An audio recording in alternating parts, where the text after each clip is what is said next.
ജിഷൻ്റെ മുമ്പിലിരുന്ന് അനുമോൾ ആണയിട്ട് പറയുന്നുണ്ട്, ഞാനങ്ങനെ ചെയ്യില്ല ചേട്ടാ, ഞാൻ അങ്ങനെ ഒരാളെ നശിപ്പിച്ച് ഞാൻ ഗെയിം കളിക്കത്തില്ല, ഞാനങ്ങനെ ചെയ്യത്തില്ല. ചേട്ടൻ എന്നെ എത്ര വർഷമായിട്ട് അറിയാം ചേട്ടാ, ഇന്ന് വരെ ഞാൻ ഇങ്ങനെ ഒരു കാര്യം ചേട്ടൻ എങ്ങനെ അത് വിശ്വസിക്കാൻ പറ്റും?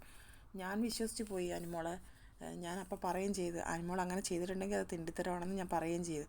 ഞാൻ എങ്ങനെ ചെയ്യും ചേട്ടാ? ചേട്ടനൊന്ന് ആലോചിച്ച് നോക്ക്. ഞാൻ അങ്ങനെ കളിച്ചിട്ടില്ല ചേട്ടാ, ഞാൻ അങ്ങനെ ഒരു ഗെയിം കളിക്കത്തില്ല, ഞാൻ അങ്ങനെ ചെയ്തിട്ടില്ല.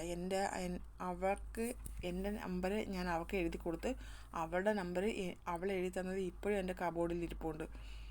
ഞാൻ ഐലൈനർ വെച്ചാണ് അവൾക്ക് എൻ്റെ നമ്പർ എഴുതി കൊടുക്കുന്നത്. അതവൾ കളഞ്ഞെന്ന് പറഞ്ഞ കള്ളത്തരമാണ് ചേട്ടാ. അവിടെ കബോർഡ് ചെക്ക് ചെയ്താൽ അറിയാം, അല്ലെങ്കിൽ നൂറ എടുത്ത് പറഞ്ഞാൽ അറിയാം. അനുമോൾ അറിയുന്നില്ല നൂറയും ഇത് പറഞ്ഞിട്ടുണ്ടെന്ന്. പക്ഷേ അനുമോൾ ആണയിട്ട് പറയാം ചേട്ടാ, തലയെ തൊട്ട് സത്യം ചെയ്ത് പറഞ്ഞു ചേട്ടാ, എൻ്റെ അമ്മയാണ്, ഈ എല്ലാ ദൈവങ്ങളാണ് സത്യം, ഞാനങ്ങനെ ചെയ്തിട്ടില്ല ചേട്ടാ, ഞാനങ്ങനെ ചെയ്യത്തില്ല ചേട്ടാ, ഒരിക്കലും അങ്ങനെ ചെയ്തിട്ടില്ല.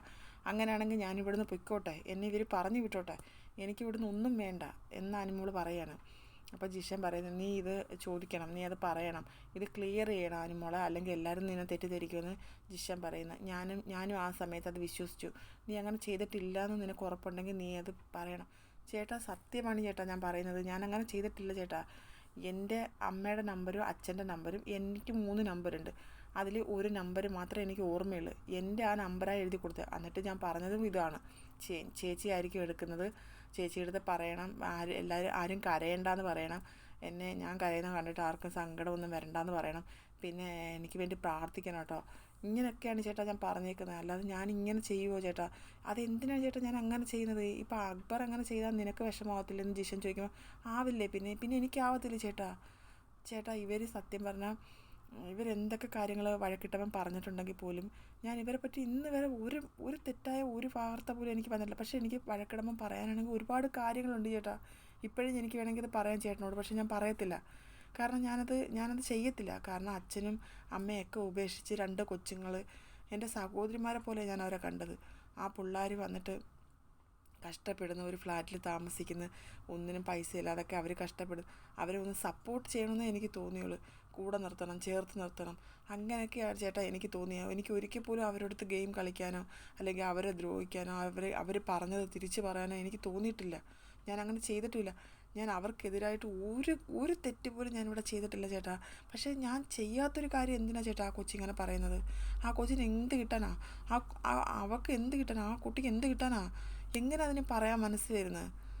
സത്യമായിട്ട് ചേട്ടാ ഇത് ഇങ്ങനെ പറഞ്ഞിട്ടുണ്ടെങ്കിൽ അത് അവൾ അനുഭവിക്കും, അതിനകത്ത് ഒരു മാറ്റവും ഇല്ല. ഞാനാ പറയുന്നത്, എല്ലാ ദൈവങ്ങളാണ് സത്യം, ഞാനത് ചെയ്തിട്ടില്ല. അനുമോൾ വീണ്ടും വീണ്ടും വീണ്ടും ഇത് തന്നെ പറഞ്ഞുകൊണ്ടിരിക്കുകയാണ് ജിഷൻ്റെ അടുത്ത്. ജിഷൻ സത്യം പറഞ്ഞാൽ നമ്മൾ അനുമോൾ പറയുന്നത് കേൾക്കുമ്പോൾ നമുക്ക് കണ്ണ് നിറയും, അത്രയ്ക്കും ഇമോഷണലായിട്ടാണ് അനുമോൾ സംസാരിക്കുന്നത്. നീ അക്ബറിനോട് ചോദിക്കണം, നീ ഇത് ചോദിച്ച് ക്ലിയർ ചെയ്യണം അനുമോളെ എന്ന് ജിഷൻ പറയുന്നു. കാരണം ഞാൻ പോലും നിന്നെ തെറ്റിദ്ധരിച്ച് അങ്ങനത്തെ കാര്യങ്ങളാണ് അവർ പറഞ്ഞത്. അപ്പം നീ അത് ക്ലിയർ ചെയ്യണം. ഞാൻ ചെയ്യും ചേട്ടാ, ഞാൻ ചെയ്യും, ഞാൻ അക്ബറിനോട് പോയി ചോദിക്കും, ഞാൻ പറയും, ഞാൻ അങ്ങനെ ചെയ്യത്തില്ല ചേട്ടാ. വീണ്ടും അനുമോൾ സത്യം ചെയ്യാണ്, ഞാൻ ഒരിക്കലും അങ്ങനെ ചെയ്യത്തില്ല ചേട്ടാ. ഞാൻ അവരെ ഒരു തരത്തിലും ഞാൻ ഇങ്ങനെയുള്ള കാര്യം പറഞ്ഞിട്ടില്ല ചേട്ടാ. അവർ പറയുന്ന ഡ്രസ്സിങ് റൂമിൽ വെച്ച് പറഞ്ഞെന്നല്ലേ, ഡ്രസ്സിങ് റൂമിൽ ഇരുന്ന് എത്ര പതുക്കെ പറഞ്ഞാലും കേൾക്കാൻ ചേട്ടാ. ഞാൻ അങ്ങനെ കേൾക്കാൻ പറ്റാത്ത ഒരു കാര്യങ്ങളും ഞാൻ അങ്ങനെ പറഞ്ഞിട്ടില്ല ചേട്ടാ. എൻ്റെ പേഴ്സണൽ കാര്യങ്ങളൊക്കെ ഞാൻ അവരോട് പറയുന്നതല്ലാതെ ഇങ്ങനെയുള്ള ഒരു കാര്യങ്ങളും ഞാൻ പറഞ്ഞിട്ടില്ല ചേട്ടാ.